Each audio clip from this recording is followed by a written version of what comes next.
Face à l'utilisation massive des antibiotiques, les bactéries deviennent de plus en plus résistantes, diminuant l'efficacité des antibiotiques eux-mêmes.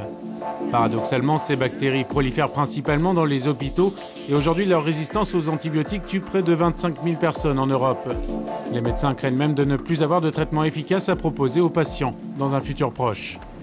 Il est donc urgent de faire avancer la recherche contre cette résistance aux antibiotiques. Des équipes de chercheurs se mobilisent pour comprendre ce phénomène. C'est le cas à l'université d'Anvers dans l'équipe du professeur Goossens. Les bactéries sont des organismes intelligents parce qu'ils parviennent à trouver des moyens de se protéger eux-mêmes des antibiotiques. Pour résister à un antibiotique, une bactérie peut d'abord changer d'apparence. Le médicament conçu pour reconnaître une porte d'entrée spécifique ne la reconnaît plus et la laisse tranquille.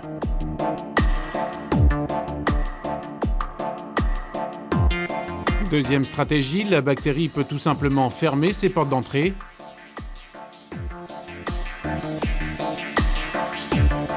Troisième possibilité, elle peut gober le médicament pour mieux l'éjecter via un système de pompe.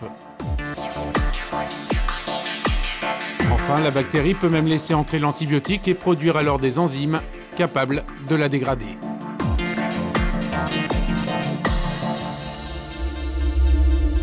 Mieux comprendre ces résistances doit aussi permettre de trouver de nouvelles molécules efficaces. La recherche vient d'aboutir à une avancée majeure dans la lutte contre une des pires menaces pour notre santé, la tuberculose multirésistante. Les germes qui provoquent cette maladie très contagieuse ont muté au fil du temps pour devenir dans certains cas résistants à tous les traitements connus.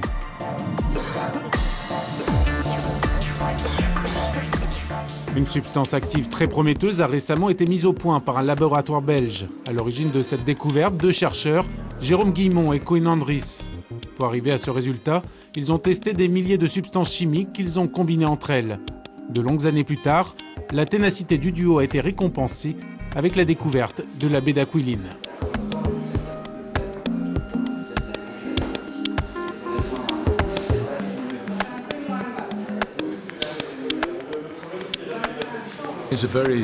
C'est un antibiotique très particulier, le premier à agir directement sur la production d'énergie de la bactérie.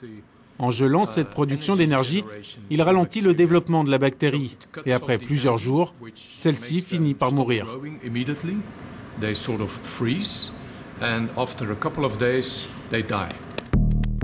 En mode accéléré, on voit comment la mycobactérie perd de l'énergie et meurt lentement après avoir été en contact avec la substance active. Le professeur Koen Andries a découvert autre chose encore. Les agents pathogènes de la tuberculose développent très peu de résistance à la nouvelle substance, décidément très prometteuse.